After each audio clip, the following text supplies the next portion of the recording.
இந்த முட்டாள்தனத்தை ஏற்கனவே ஒரு தடவை வந்து பண்ணாங்க காவேரி. வெண்ணிலா கிட்ட போயிட்டு சாக்லேட் குடுத்துக்கிறேன். என் சாக்லேட் நீயே வச்சுக்கோங்கிற மாரி, இல்ல வந்து என் பாக்ஸ நீயே வச்சுக்கோன்னு ஸ்கூல்ல சொல்ற மாரி, என் கணவர நீயே வச்சுக்கோ அப்படின்னு சொன்னது நடந்துச்சு. ஆனா அது வந்து பொய் அப்படின்ட்டு ஒரு வீடியோ ஆதாரத்த கேப்சர் பண்ணி அவர வெளில கூட்டு வச்சாங்க. திருப்பி இதே விஷயத்த சொல்லி வெண்ணிலாவ கூட்டு வந்து வெண்ணிலாவ வந்து இப்ப வெளில கொண்டு வந்ததுக்கு பிறகு, இப்ப வந்து நீயும் அவரும் சந்தோஷமா இருந்திருங்க. நான் எங்கேயோ போயிடுறேன். நான் இருந்தா தான் அவர் வாழ்க்கையில நிம்மதி இல்ல அப்படின்னு ஏதோ பைத்தியக்காரத்தனமா அவங்க பண்ணிட்டு இருந்தாலும், இப்ப அந்த கதை போற போக்க பார்த்தா என்ன தோணுதுன்னா, வெண்ணிலாவுக்கே விஜய் மனசுல காவேரி தான் இருக்காங்க. காவேரியுடைய வயித்துல வந்து குழந்தை இருக்குங்கிறத தாண்டி காவேரி மனசுலயும் விஜய் தான் இருக்காங்க. ஸோ 2 பேரும் தான் கரெக்ட்டான பேர் அப்படிங்கிறத அவங்க உணர்ந்து, அவங்களே வந்து எங்கிருந்தாலும் வாழ்க அப்படின்னு வந்து ஆசீர்வாதம் பண்ணி கிளம்பி போயிடுவாங்கன்னு தான் தோணுது. இந்த கதாபாத்திரம் கொஞ்ச நாளைக்கு வந்து நிம்மதியா இருந்தாலும், விஜயோட மனசு எல்லாம் கம்ப்ளீட்டா காவேரி தான் இருக்காங்கங்கிறது தெரிஞ்சு, ஒரு டிராமாவுக்கு பிறகு கடைசியில அவங்கள சேர்த்து வச்சுருவாங்கன்னு தான் தோணுது.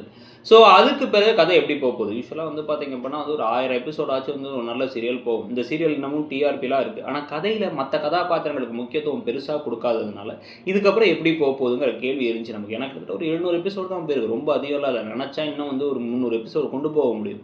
ஆனா கொண்டு போற அளவுக்கு கதையில புதுசா ஏதாச்சும் ஒண்ண பண்ணி ஒரு பெரிய சேஞ்ச கொண்டு வந்தா மட்டும் தான் அந்த கதை அப்படி போக முடியும். இல்லன்னா ஒரு மாரி சலிப்பு தட்ட ஆரம்பிச்சுரும். இப்பவே வந்து பல நேரங்கள்ல சலிப்பு தட்டி, ஒரே விஷயத்த திருப்பி திருப்பி வந்து பார்க்குற மாரி இருந்துச்சு. ஆனா இப்ப லாஸ்ட்டா கொஞ்ச நாளா வந்து பார்த்தீங்கன்னா, ஒரு 3, 4 வாரமா கொஞ்சம் இன்ட்ரஸ்டிங்கா தான் கொண்டு போனாங்க.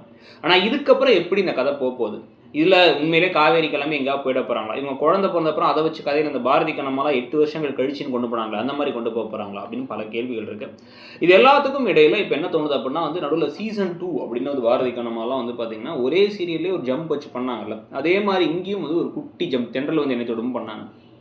பண்ணிட்டு கா எங்கேயோ தனியா போய் காவேரி இருக்க. காவேரி எங்கன்னு சொல்லி இவர் தேடிக்கிட்டு இருக்க. காவேரி வந்து வெண்ணிலாவுக்கும் இவரும் கல்யாணம் ஆயிடுச்சுன்னு நினைச்சுக்கிட்டு இருக்க.